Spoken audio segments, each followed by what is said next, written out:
안녕하십니까. 구글 클라우드 사례에 대해 발표할 구골입니다.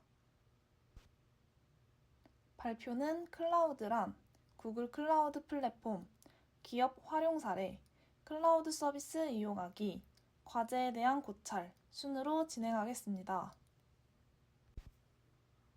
클라우드는 원격으로 IT 자원을 준비해 확장 가능하고 측정 가능한 방식으로 제공할 수 있도록 준비된 IT 환경을 의미합니다.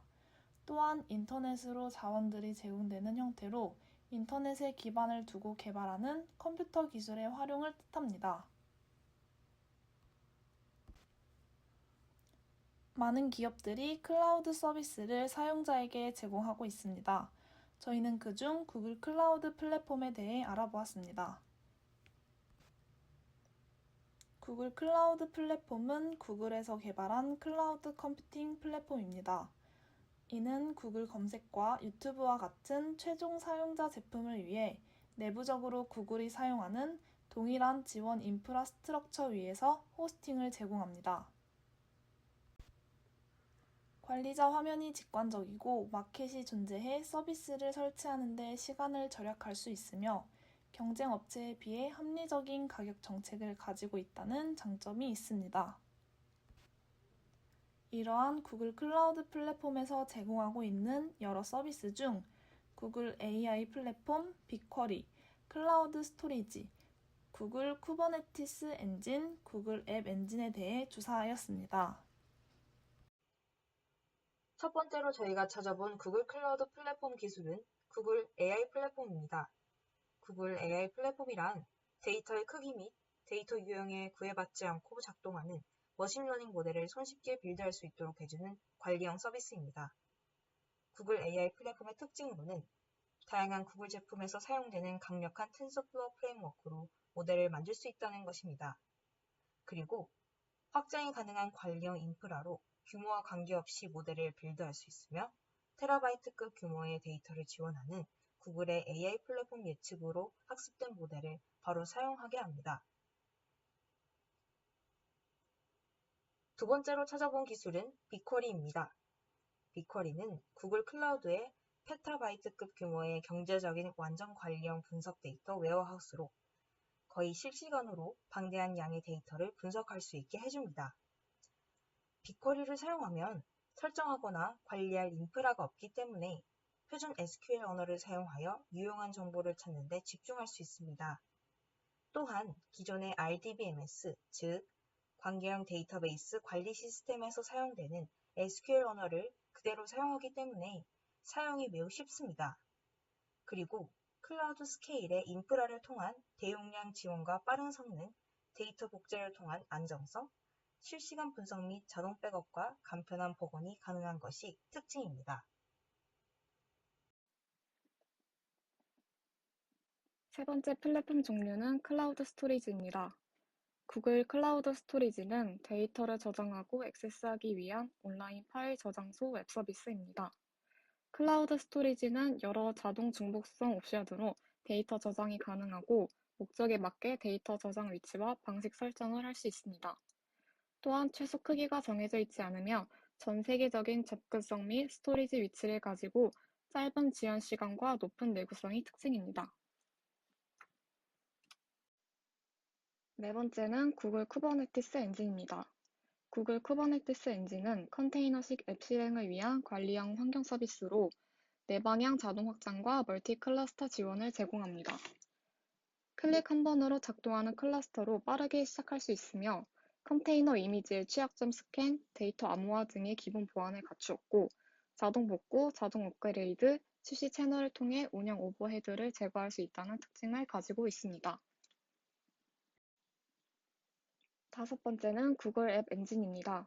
구글에서 제공하는 클라우드 서비스 중 하나로 웹 응용 프로그램을 프로그래밍 언어를 사용하여 개발하고 구글의 인프라에서 실행하면 버전 관리를 할 수 있습니다.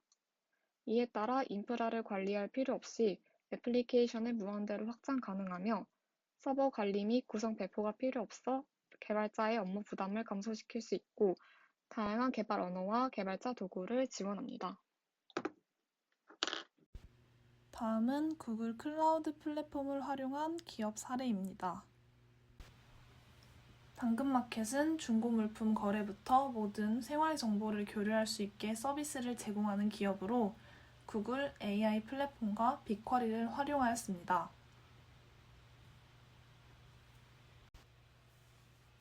당근마켓은 구글 클라우드 플랫폼을 통해서 빅데이터, 머신러닝 기반으로 데이터 분석을 하여 효율적으로 서비스를 운영하고 있습니다. 구글 AI 플랫폼의 텐서플로우를 활용하여 올라오는 글을 분류하고 이용자에게 맞춤형 컨텐츠 추천 기능을 제공하고 있습니다. 이용자가 늘어나고 많은 데이터를 모두 처리하기에 어려움이 있어 텐서플로우 딥러닝 기술을 도입하였습니다. 이 기술은 부적절한 글과 상품을 분류하는 역할을 합니다. 게시물에는 글과 사진, 제목과 가격 등 여러 정보들이 섞여 있기 때문에 당근마켓은 텐서플로우 모델을 적용해서 콘텐츠를 분류하고 추천하는 기능을 구현하였습니다. 또한 당근마켓은 빅쿼리를 이용해서 데이터를 수집하고 분석하며 최근 읽은 게시물이나 화면의 어떤 구성 요소를 선택했는지 파악하는 등 추천 시스템에 활용하고 있습니다. 마케팅 부서에서는 마케팅 효율을 분석하기도 하고 기획과 사업 부서에서는 새로운 서비스에 대한 이용자 반응과 성과를 읽어내기도 합니다. 이렇듯 인력이 적은 팀에서도 구글 클라우드 플랫폼을 사용함으로써 고도의 서비스를 만들고 운영할 수 있게 되었습니다. 다음 사례로는 구글 클라우드 스토리지를 이용해서 영상 기반 축구 분석을 하는 빅프로라는 국내 기업입니다. 빅프로는 축구 경기를 영상과 머신러닝으로 기록과 분석을 해주는 서비스를 제공하고 있습니다. 빅프로 기업의 서비스를 이용하면 TV 중계처럼 A팀의 패스 성공률, B선수가 몇 킬로미터를 달렸는지 등 모든 경기를 모니터링할 수 있게 해줍니다. 이 기업에서 가장 중요한 역할은 영상 처리인데요. 빅프로와 계약된 구단의 주 경기장에는 고정 카메라가 달려있다고 합니다. 촬영된 데이터는 모두 네트워크에 직접 연결되어 있어서 경기가 끝나면 전체 내용이 구글 클라우드 스토리지로 전송됩니다. 여기서 영상 데이터의 용량이 아주 크기 때문에 전송 속도와 안정성이 중요합니다.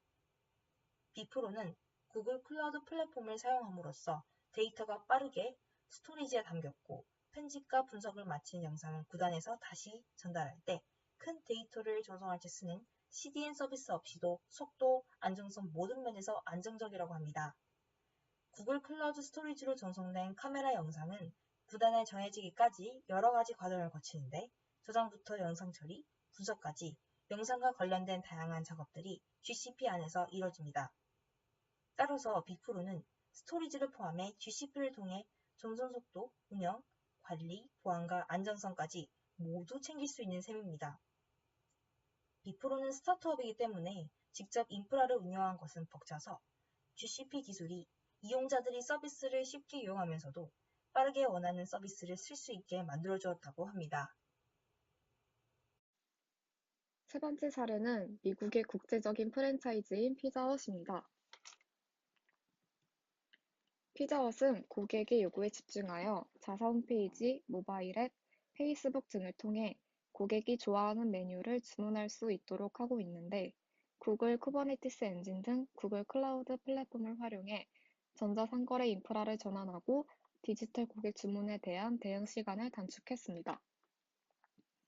그리고 피자헛은 쿠버네티스 마이크로 서비스 아키텍처의 유연성을 활용하여 고객이 원하는 장소와 시간에 더 나은 서비스를 제공할 수 있도록 하기 위해 자사의 많은 백엔드 서비스를 구글 쿠버네티스 엔진이 지원하는 마이크로 서비스 지향 환경으로 마이그레이션했습니다.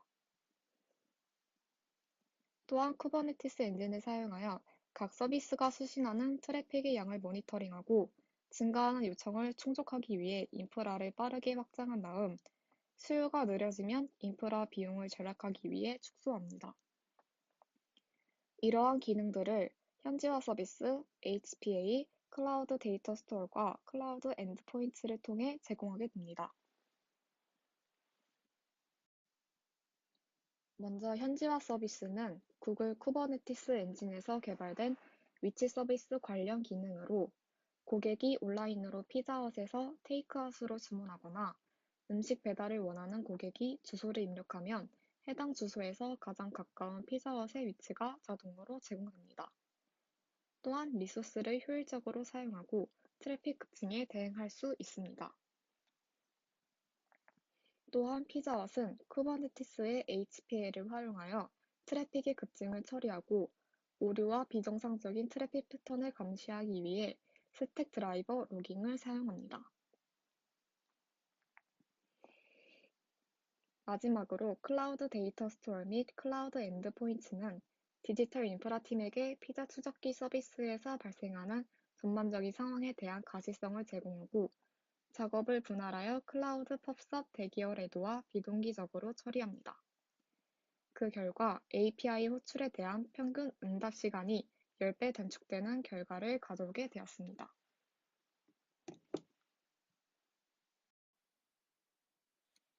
저는 많은 클라우드 서비스 중에 구글 독스를 이용해 보았는데 별도의 프로그램을 설치하지 않아도 문서 작성을 할 수 있고 실시간으로 공유가 가능하다는 것이 편리하다고 느꼈습니다.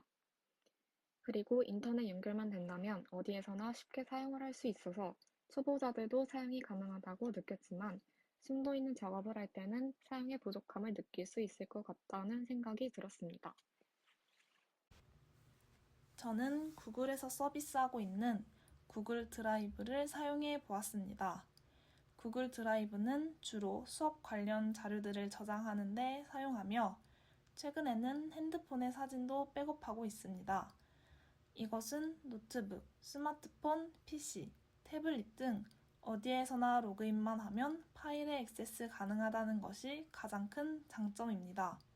또한 협업을 할 때 아주 유용합니다. 다른 사람과 실시간으로 파일을 공유할 수 있으며 수정하거나 댓글을 다는 기능이 가능합니다. 이러한 서비스 덕분에 아주 편리하게 이용하고 있습니다. 저는 구글 클라우드에서 제공하는 구글 킵 제품을 사용해 보았습니다. 구글 킵은 메모를 할 수 있는 기능만 있는 것이 아니라 다른 사용자와 메모 내용을 공유할 수 있었습니다. 사진을 첨부하는 기능도 있어 글과 함께 작성이 가능하고 여러 사람들과 프로젝트와 같은 것에 참여할 때 중요한 내용을 메일로 따로 보내지 않고도 쉽고 빠르게 공유가 가능합니다. 사용해본 결과 실제로 제가 작성한 메모 내용이 공유가 되고 있음을 확인할 수 있었습니다. 그리고 해당 내용을 구글 문서로 복사가 되어 구글 문서 클라우드를 사용한다면 금방 내용을 업데이트를 하기 쉬울 것 같아 편리했습니다. 과제를 위해 자료 수집을 하면서 구글의 클라우드 플랫폼의 형태가 생각했던 것보다 훨씬 체계적이고 다양하다는 것이 놀라웠고, 다양한 기업과 단체에서 여러 방면으로 구글 클라우드 플랫폼을 접목시켜 사용자에게 서비스를 제공하고 있다는 점을 통해 클라우드 컴퓨팅 기술이 얼마나 중요하고 앞으로 이것에 대한 기술이 얼마나 더 발전할지 생각해 보게 되었습니다. 구글 클라우드 플랫폼에 관한 자료 조사를 하면서 생각보다 많은 종류의 클라우드 서비스가 제공되고 있고, 이러한 플랫폼은 사람들에게 귀찮은 일을 줄여주며 더욱 좋은 결과를 이끌어준다는 것을 알게 되었습니다. 더불어 기업들이 클라우드 플랫폼을 이용하여 더욱 발전된 서비스를 소비자에게 제공한다는 점을 통해 클라우드 컴퓨팅 기술이 세상을 더 발전시킬 것이라는 확신이 들었습니다. 실제로 저는 클라우드를 사용한 경험은 많지 않아서 좀 더 구체적으로 어떤 클라우드 서비스가 있는지 자세히는 모르고 있었습니다. 이번 과제를 통해 구글 클라우드 서비스가 어떤 것들이 있는지 알아보며 많은 기업들이 클라우드 서비스를 효율적으로 이용하고 있다는 것을 알게 되었습니다. 클라우드 기술 분야의 미래가 밝을 것이라는 말을 몸소 느꼈고 좀 더 관심을 가지고 사례조사에 임할 수 있어서 즐거웠습니다. 이상 발표를 마치겠습니다. 지금까지 발표를 들어주셔서 감사합니다.